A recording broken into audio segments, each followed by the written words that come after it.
Uchqunaga, Yunusobod 15-kvartal, metro Turkiston, yo'ldan 2-dom, 2 xona, 1-etaj, Evroremont mebel texnikalar bilan 3 chiqqan.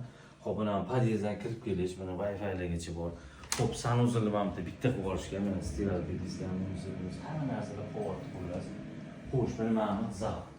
Mana divarda konditsioner, mana shu zal bilan balkon, kuxnya, ko'prik bo'lgangan. Xo'p, 2 xona, 3 xona qilingan. Mana bu xonani ham ko'rsating. Chiroyli remontlar, mayda-chuydalarni olib chiqib ketishadi. Mana balkon 1.5 ga oldi, mana bitta chiroyli kuxnyani yasatasizlar, xudo xolisa pishirganlar mana shu yerda quraverasizlar. Xo'p, televizor mana katta televizor. Endi xo'p. Mana spalni ko'rsating mana. Spalni orqada огород bor, eshik ochilgan. Qo'shni juda zo'ragan. Ulpat qo'shniga, yengil qo'shni kelsa mana shu yerda o'tiramiz birga osh boshlanadilar. Uy zo'r holati, 50 kvadrat. Xo'p. Narxiga kelamiz. 68.500 narxi, ozgina kelishtiradigan joyi bor. Pastki nomerga aloqaga chiqinglar, tamom.